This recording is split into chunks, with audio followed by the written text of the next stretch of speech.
كنظن ان حان وقت الرحيل ابراهيم دياز من ريال مدريد.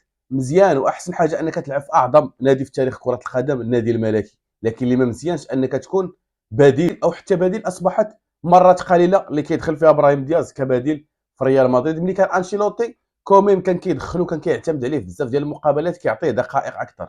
لكن كان انا تشافي الونسو كيلمح ان ابراهيم دياز لن يكون البديل الاول في ريال مدريد. من بعد ما كنتي النجم الاول في اي سي ميلان وكنتي محبوب من طرف الجماهير وكنتي كتقدم اداء اللي كبير، خلى ان المنتخب المغربي انه يبغي انه يضمك باش انك تمثل الكره الوطنيه المغربيه.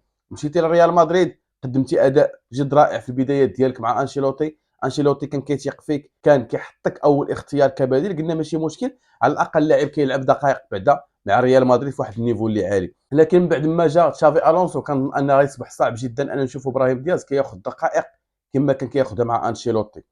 ابراهيم دياز عنده امكانيات كبيره، وكانوا بزاف الفراقي كيطلبوا وكيرغبوا فيه باش انه يجيبوه في الانتقالات الصيفيه، لكن اللاعب بدا كيتعنت. ولكن كنظن ان اللاعب الا بقى في ريال مدريد غادي يفقد الشخصيه ديالو، وغادي غيفقد الموهبه ديالو. باش ان اللاعب يلعب موسم كامل رومبلاسون صراحه كتقتل الموهبه ديال اللاعب وكتقتل الكرينطا اللي فيه.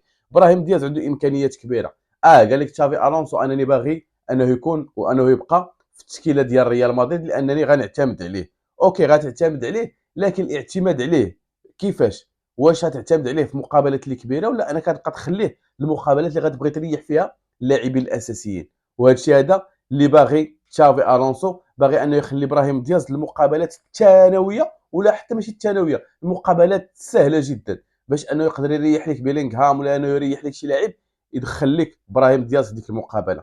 كان حتى ان اصبح اول بديل غيولي في التشكيله ديال تشافي الونسو هو اردا غولر اللي كيقدم اداءات كبيره. وشفنا ان تشافي الونسو كيعتمد على اللاعبين الشباب، واردا غولر من بين المواهب اللي بلا كيدخلها في الايام القليله. غيرجع مبابي، شكون اللي غيخلي؟ واش غيخلي غارسيا في التسعود ولا مبابي، ولا غيرجع لك مبابي جناح؟ هادشي هذا باقي ما عرفناش، ولكن 100% ان مبابي غيرجع للبوست ديالو كتسعود. شكون اللي غيلعب معاه في الجهه اليمنى؟ دياز كان انه غير موجود في النهج التكتيكي ديال تشافي الونسو. غيبقى يلعب 100%، غيبقى يلعب اردا غولر.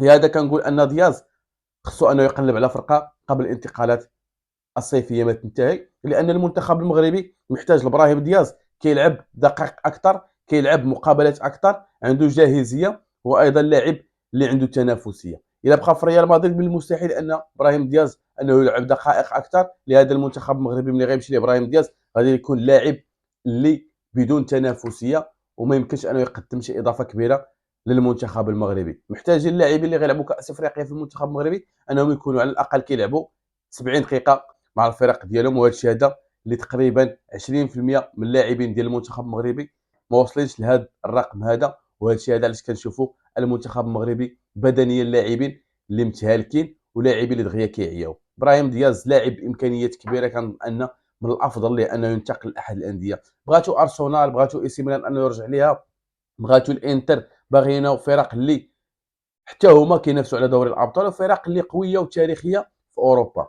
كان ان 90 دقيقه مع اي سي ميلان ولا انتر ميلان افضل بكثير من 15 ولا 20 دقيقه مع ريال مدريد.